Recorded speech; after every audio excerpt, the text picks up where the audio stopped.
사랑이 많으신 하나님 아버지, 우리 찬양대가 내 목자 되신 그 여호와의 하나님의 은혜를 찬양하며 평생의 주와 함께 거하기를 소망하며 찬양을 올려드렸습니다.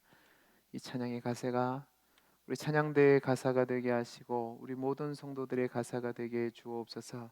시간 말씀 듣습니다. 말씀 가운데 함께하여 주시고 그 말씀에 우리의 귀를 열어주셔서 듣게 하시고 우리의 마음을 기경하여 주셔서 그 말씀이 우리 마음밭에 심기어져서 아름다운 열매 맺게 하시며 그 말씀 앞에 겸손하게 하셔서 그 말씀에 무릎 꿇고 그 말씀에 순종함으로 하나님이 주신 은혜 가운데 살아가는 우리 모두가 되게 해 주옵소서. 이 시간 함께하여 주시기를 소원하며 사랑 많으신 예수님 이름으로 기도하옵나이다. 아멘. 다시 한번 옆에 있는 거 인사하겠습니다. 말씀의 은혜 많이 받으세요. 말씀의 은혜 많이 받으세요.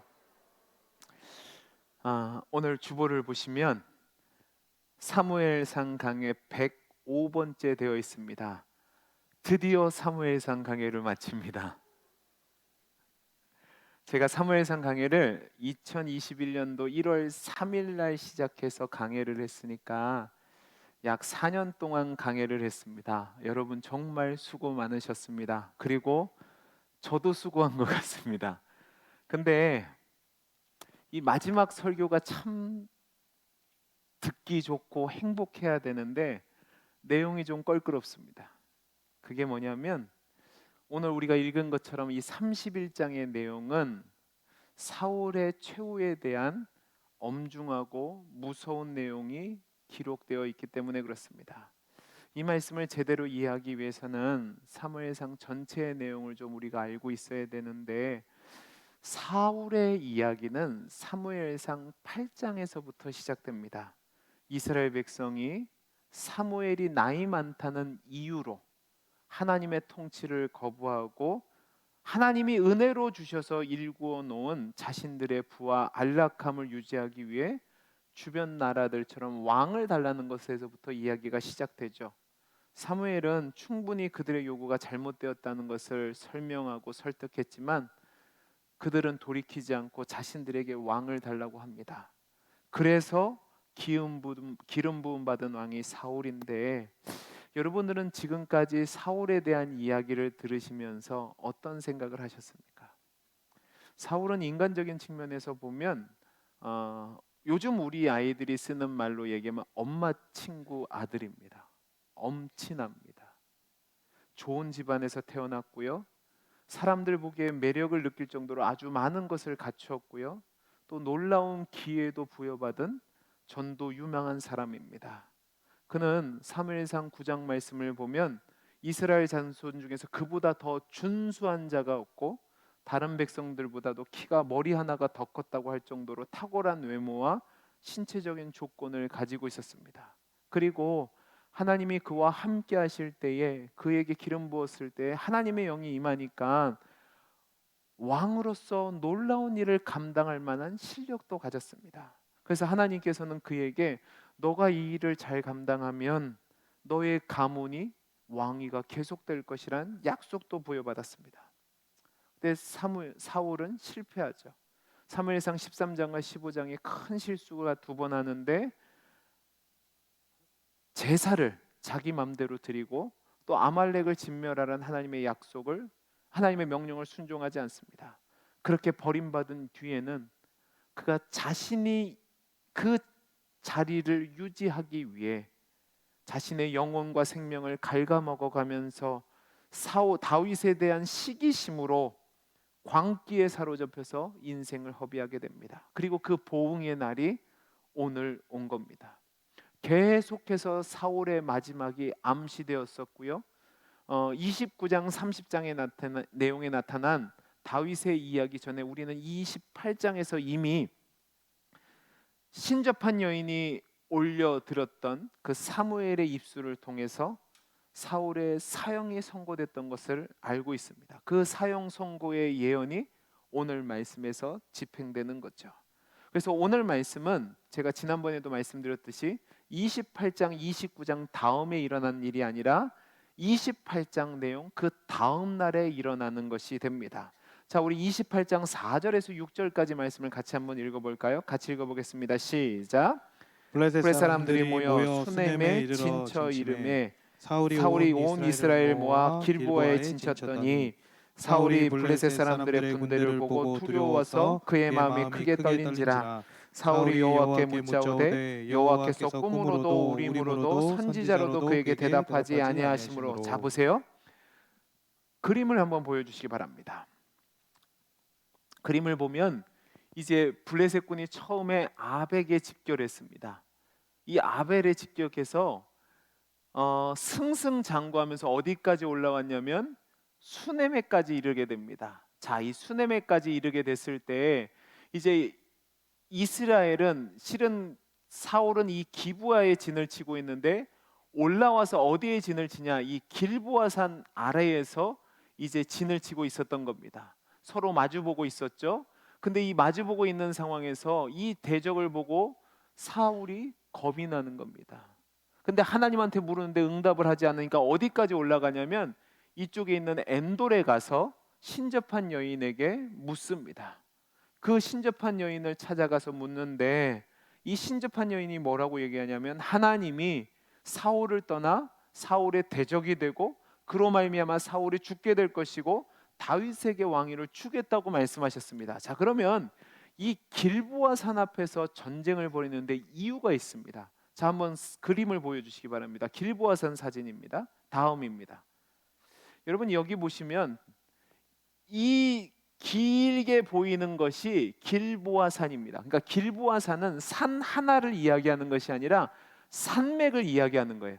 자, 그리고 이 밑에 보시면 지금 뭐가 있죠? 널따란 평야지대가 있습니다. 그러면 이 길보아 산은 그냥 단지 하나의 산이 아니라 길이가 18km, 폭이 9km 정도 되는 작은 산맥인데 제일 높은 봉우리가 약 536m 정도 됩니다. 그래서 밑에 보시는 것처럼 주변 평야지대가 다 보이고 있는 곳이에요.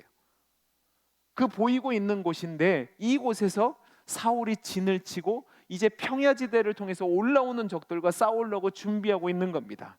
그런데 지금도 이 길보아 산 근처를 가면 해발 302m가 되는 봉우리가 있는데 이 이름을 사울산이라고 얘기합니다. 그리고 그 산에서 옆에 조금 떨어진 곳에 조그마한 봉우리를 뭐라고 얘기냐면 기브와 요나단이라고 얘기해요. 그러면 그 얘기는 요나단 봉우리라는 거예요. 그러니까 아직까지 사람들이 그곳에서 죽었던 사울과 요나단을 기리면서 이름을 붙였다는 말입니다.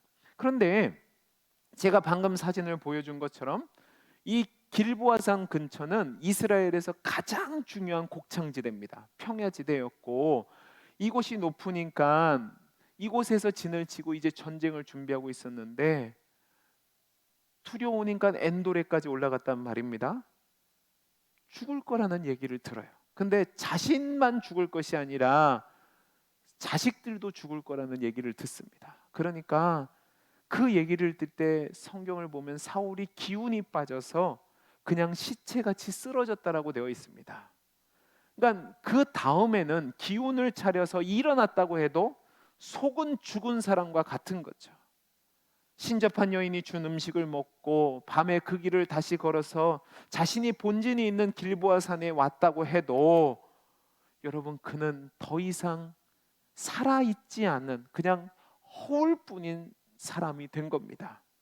그리고 이어서 그 다음 날 언제인지 모르지만 전쟁이 일어났는데 그 전쟁의 결과가 1절에서 3절까지 기록되어 있는 겁니다.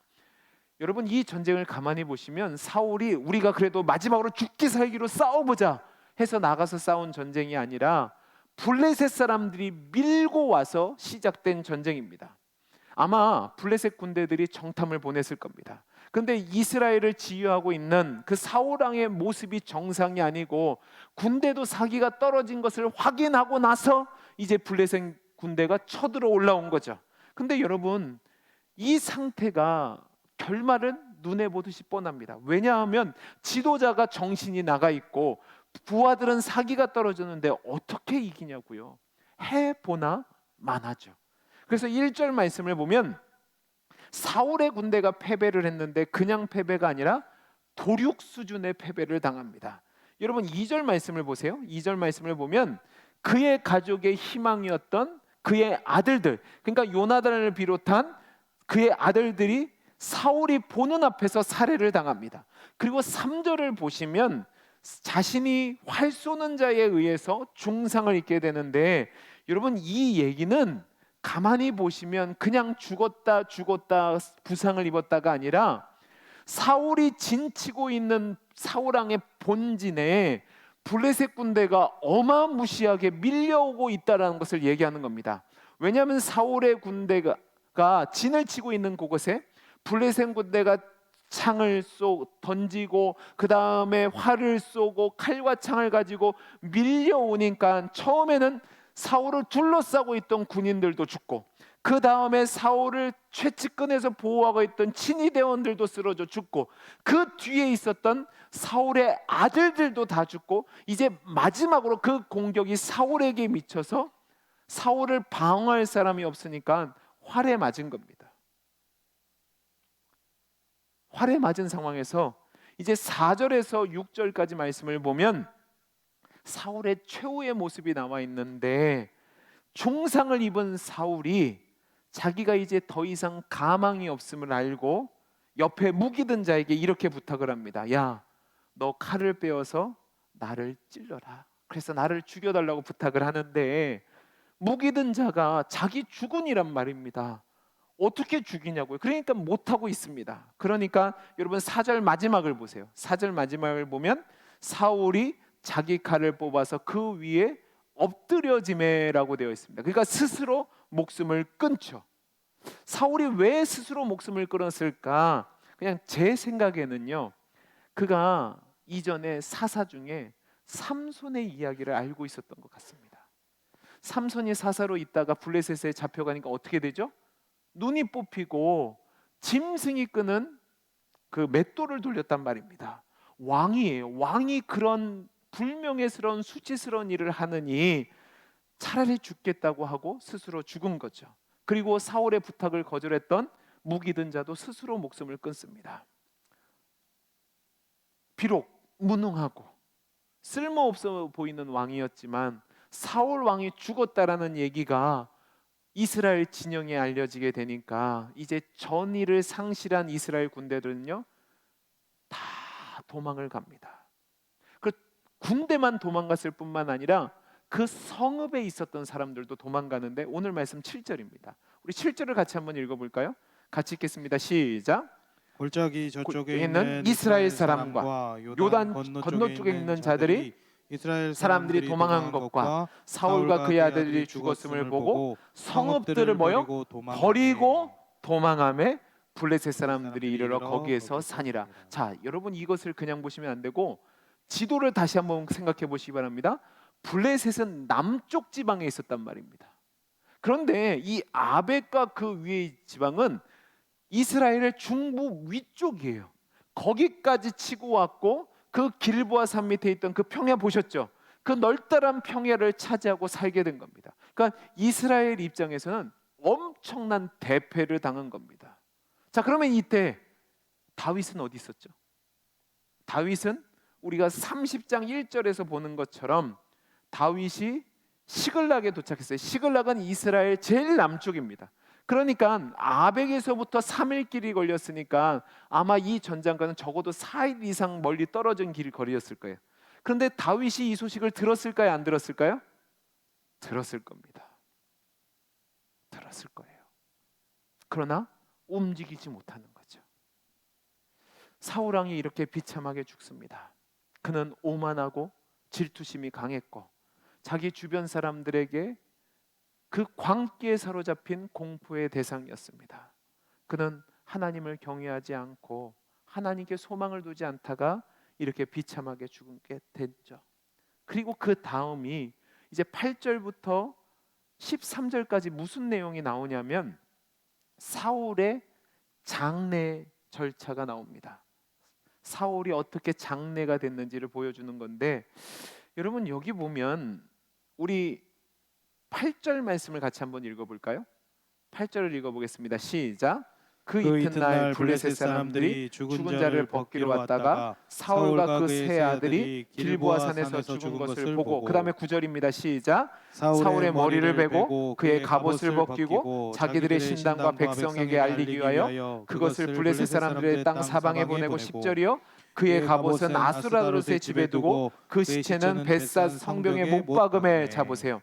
이 부분을 여러분이 이해하셔야 되는데, 당시 가나안 사람들은 전쟁에서 이기잖아요. 전쟁에서 이기면 그냥 이겼다고 끝나는 것이 아니라 죽은 사람들이 입고 있었던 갑옷과 무기들을 회수해서 전리품으로 가져갔습니다.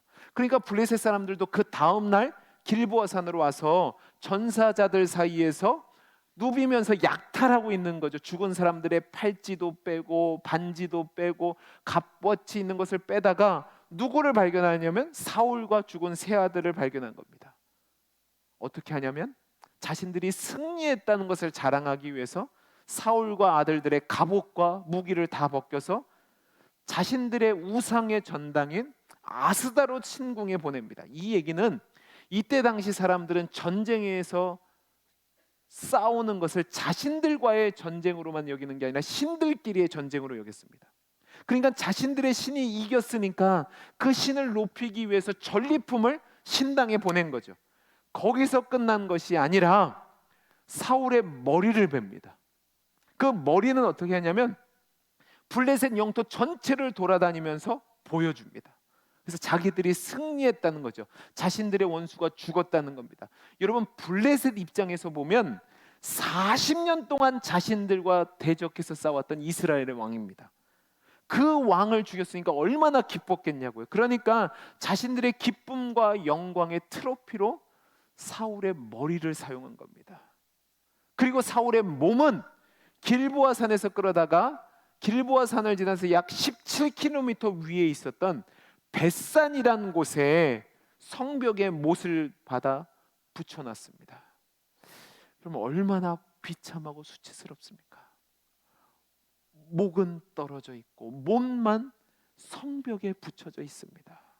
그런데 여기서 놀라운 일이 나오는데 어떤 거냐면 길르앗 야베스에 살던 사람들이 그 비참하게 죽은 사울의 소식을 듣고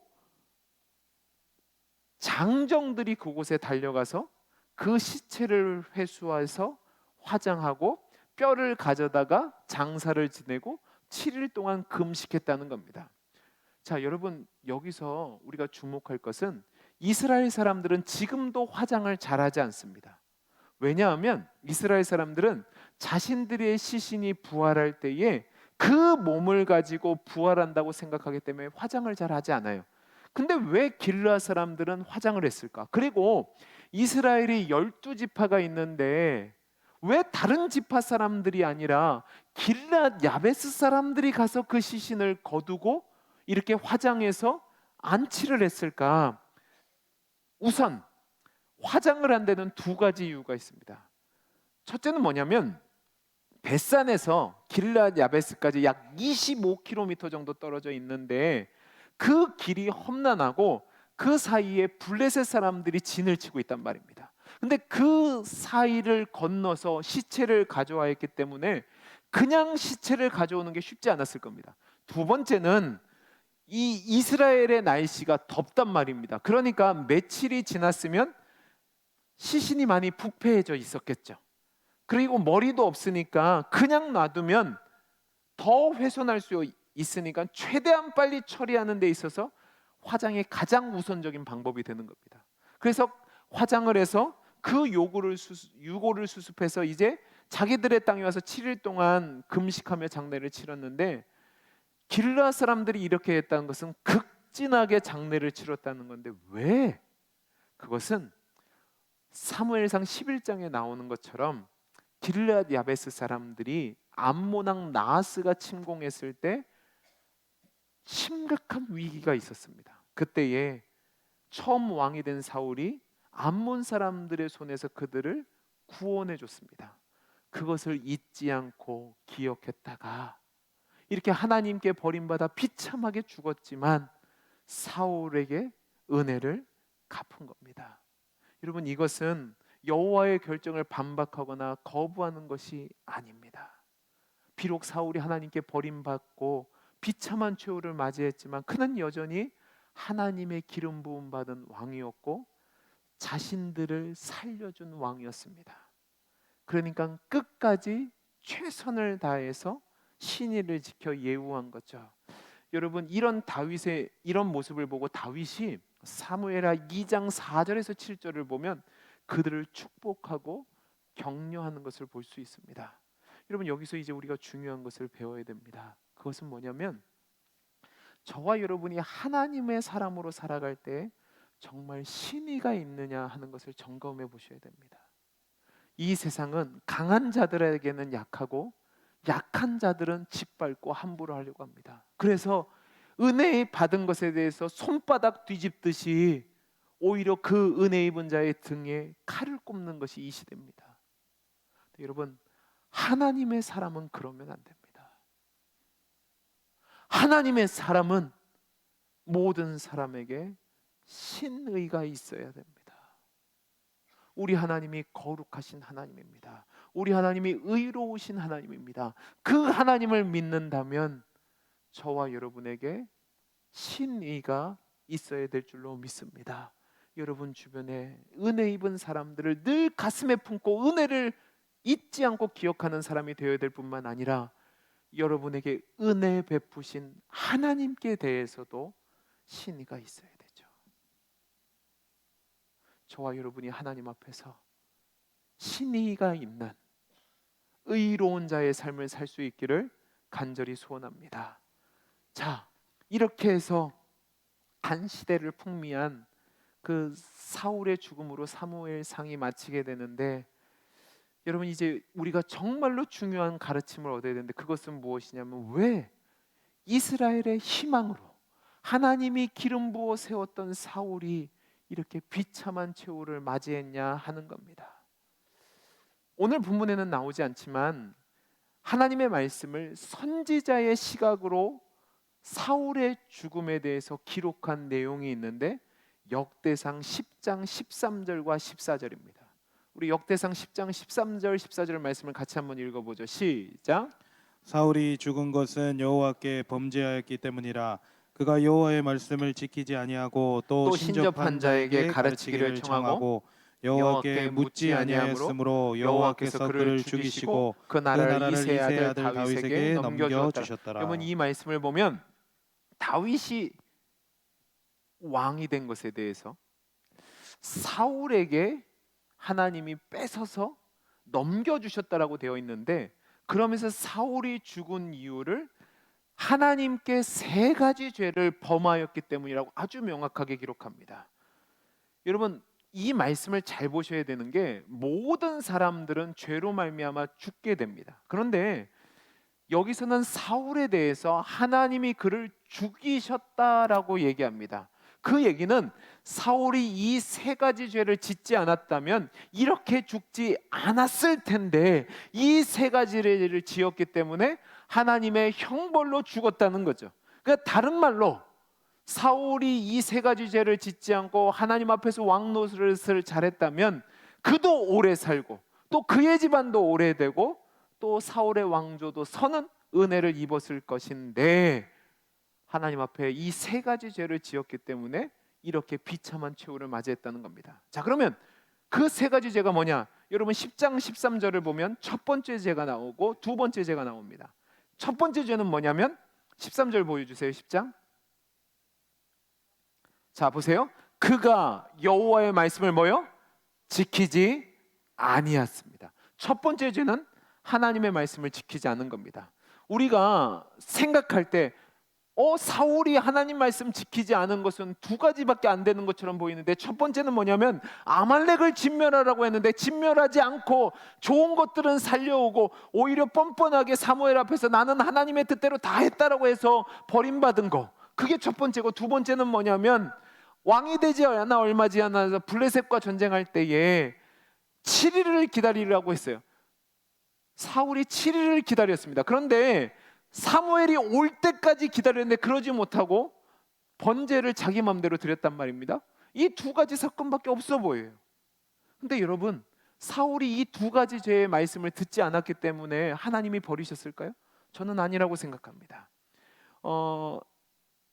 하인리 법칙이라는 게 있습니다. 이게 뭐냐면 한 번의 큰 재해가 일어나기 전에는 그와 관련된 작은 사고와 징후들이 먼저 일어나는데, 큰 재해 앞에 작은 재해, 그리고 사소한 사고의 발생 비율이 1대 29대 300이랍니다. 그래서 하인리 법칙은 뭐냐면 1대 29대 300의 법칙이에요. 그러니까 뭐냐면 하인리라는 사람이 산업재해 사례들을 분석하는 중에 한 명의 사상자가 발생되기 이전에는요, 같은 문제로 경상자가 29명이 발생이 되고, 또 역시 같은 문제로 다칠 뻔한 사람이 300명이 생긴다는 겁니다. 그러니까 이 재해는 그냥 우연히 발생되는 것이 아니라 그 전에 사소한 사고 등과 같은 징후들이 있었는데 그것을 무시했기 때문에 이 사고가 일어난다는 거죠. 여러분, 저도 죄도 그렇다고 생각합니다. 사울이 큰 죄를 두 가지 졌지만 이 두 가지를 짓기 이전에 작게 하나님의 뜻을 어기는 행위들이 있었고요, 또 그 이전에는 훨씬 더 많은 마음으로부터 하나님을 순종하지 않는 행위들이 있다가 이 큰 두 개의 사건으로 드러나고 버림을 받은 거죠. 하나님이 세우신 왕이고 하나님이 하라고 하는 일에 순종해야 될 왕인데 마음과 뜻을 다해 순종하지 않고 그 말씀에 순종하지 않았기 때문에 이런 결과를 입은 겁니다.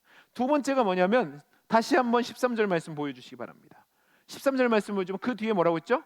신접한 자에게 가르치기를 청하고 되어 있습니다. 하나님이 물을 때 답을 주시지 않았어요. 그러면 회개하고 죄를 고백하고 돌이켜서 하나님과의 관계를 복원하고 하나님의 은혜를 구해야 된다. 그는 그렇게 하지 않고 은혜를 구하지도 않고 기다리지도 않고 대신 신접한 자에게 가서 앞날을 물어봅니다. 여러분, 이 신접한 자는 하나님의 영에 붙잡힌 자가 아니라 사단에 의해 조종을 받는 자예요. 백성의 지도자로 하나님이 세우신 왕이 하나님의 다스림이 아니라 신접한 자의 가르침을 받았으니까 여러분, 이것은 백성들에게 엄청난 악영향을 끼치죠. 분명히 하나님께서는 이스라엘 백성에게 이 점에 대해서 분명히 죽게 될 거라고 엄히 경고하셨음에도 불구하고 사울은 신접한 자에게 장래일을 묻습니다. 그러니까 하나님 앞에 죽을 죄를 짓는 거죠. 마지막 세 번째가 있습니다. 그것이 바로 뭐냐면 14절 말씀 보시기 바랍니다. 여호와께 뭐요? 묻지 아니하는 죄를 졌습니다. 여러분, 그는 백성들의 대표요, 또 지도자요, 왕입니다.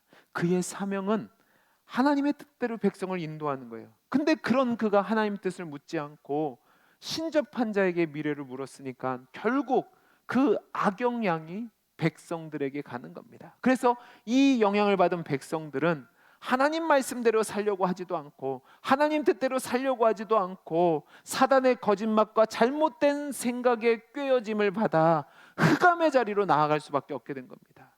그래서 하나님이 그를 심판하시고 그에게 왕의 자리를 빼앗아서 끌어내리시고 그 나라를 다윗에게 주신 거죠. 여러분, 사울이 버림을 받고 다윗이 바뀌게 된 이유는 아주 간단합니다.